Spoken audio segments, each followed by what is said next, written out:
Summer is a great time for catching up on military history, and my book about the 7 Black Medal of Honor recipients of World War II, Immortal Valor, has just been released in paperback. Immortal Valor chronicles these timeless heroes' life journeys through all the pain and struggle until their ultimate triumphs. I hope you pick up the new paperback version, hardcover or audiobook, available in stores and online. Welcome. We continue our summer series on untold heroes and little-known history, where we dive deeper into the lesser-known events that shaped our world. Today we're stepping back in time to the American Civil War, exploring the first major engagement between the main armies, which happened on this day 162 years ago, July 21st, 1861. We'll discover how the Battle of Bull Run impacted the war in ways you may not have heard before. I'm Robert Child, and that's next, and this is Point of the Spear.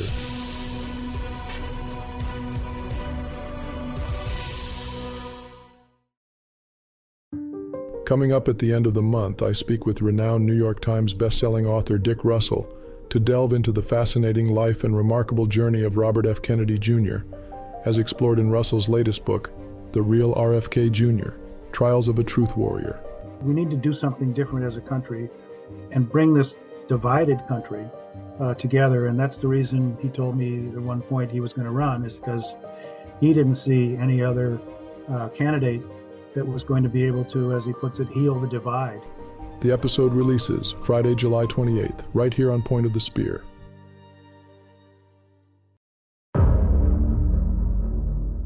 Samuel English Corporal, Company D, 2nd Rhode Island Volunteers. Sunday the 21st.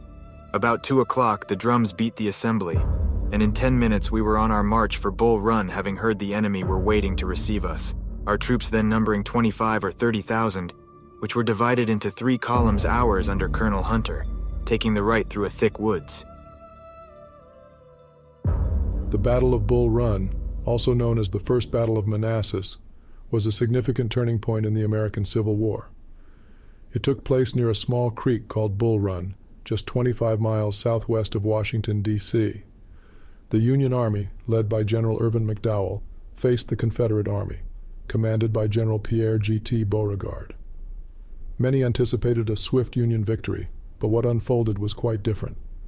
The Battle of Bull Run was the first major land battle of the American Civil War, and it showcased the unpreparedness of both sides. The commanders and troops were largely inexperienced, resulting in a chaotic and unpredictable engagement. On our arrival into the open field, I saw I should judge 3,000 or 4,000 rebels retreating for a dense woods, firing as they retreated, while from another part of the woods, a perfect hailstorm of bullets, round shot and shell was poured upon us, tearing through our ranks and scattering death and confusion everywhere. But with a yell and a roar, we charged upon them, driving them again into the woods with fearful loss. Both the Union and Confederate armies were still in the early stages of organizing and training their forces. Many soldiers had enlisted for only 90 days, expecting a quick resolution to the conflict.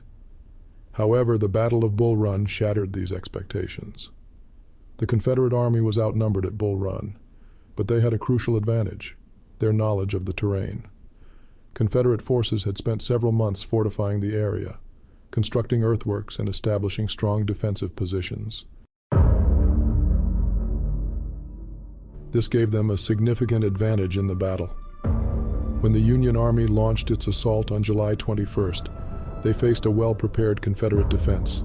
The battle raged across the fields and woods surrounding Bull Run, with both sides enduring heavy casualties. One of the key factors that impacted the outcome of the battle was the arrival of Confederate reinforcements led by General Thomas "Stonewall" Jackson. His troops, inspired by their commander's bravery, held a crucial defensive position on Henry Hill.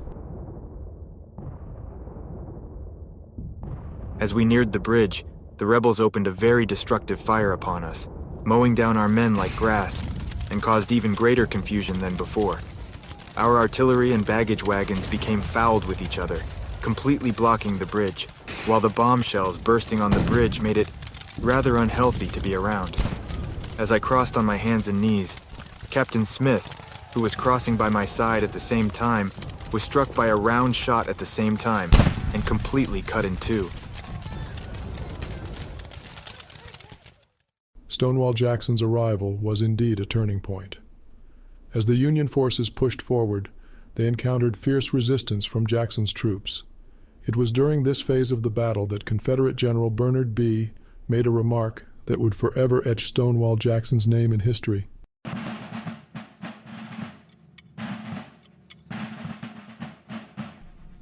According to popular accounts, General B. exclaimed, "There stands Jackson like a stone wall." This phrase would immortalize Jackson and earn him the nickname Stonewall. It also boosted the morale of Confederate soldiers who rallied around their steadfast commander.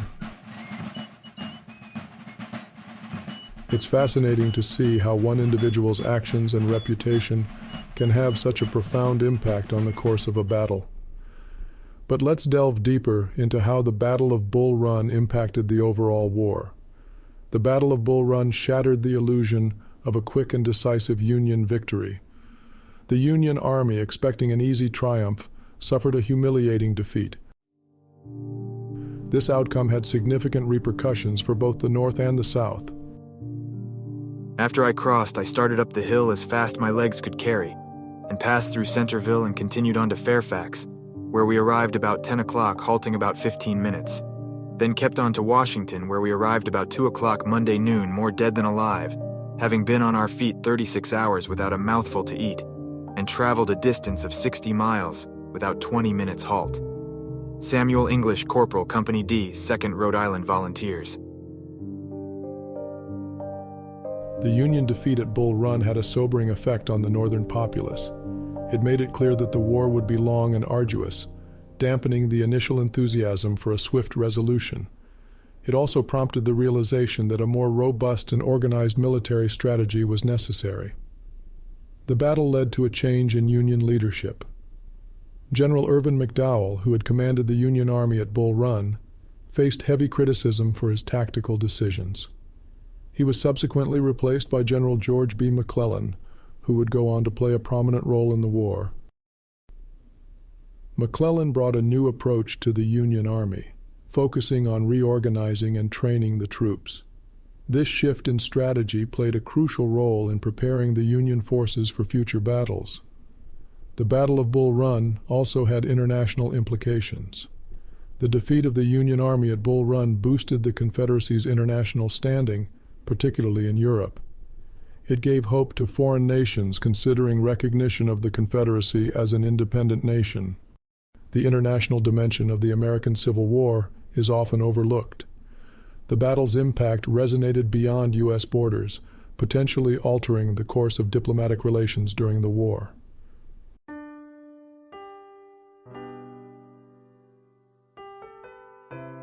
The Battle of Bull Run revealed the need for professional medical care for wounded soldiers. The scale of casualties overwhelmed the medical personnel and resources available at the time. This realization prompted improvements in medical care throughout the war, leading to advancements in field hospitals and the establishment of the United States Sanitary Commission. That's a critical point, and one that often gets overshadowed by the military strategies and outcomes of battles. The Battle of Bull Run highlighted the urgent need for better medical support for the soldiers. The subsequent advancements in medical care brought about by the war would have a lasting impact on battlefield medicine. The Battle of Bull Run, a watershed moment in the American Civil War, 162 years ago today, demonstrated the unpreparedness of both sides and shattered the illusion of a swift Union victory. We explored some fascinating little-known facts, such as Stonewall Jackson's rise to fame and the international implications of the battle. Additionally, we saw how the battle impacted the war by prompting changes in Union leadership, increasing the need for professional medical care, and altering international perceptions of the conflict. And that's it for this episode. Thanks for joining me for our continuing series, Untold Heroes and Little-Known History. Don't forget to click that subscribe button and leave a comment if you can. I'm Robert Child, and this has been Point of the Spear. Music licensed from audioblocks.com. Point of the Spear is produced by RSC Media Group.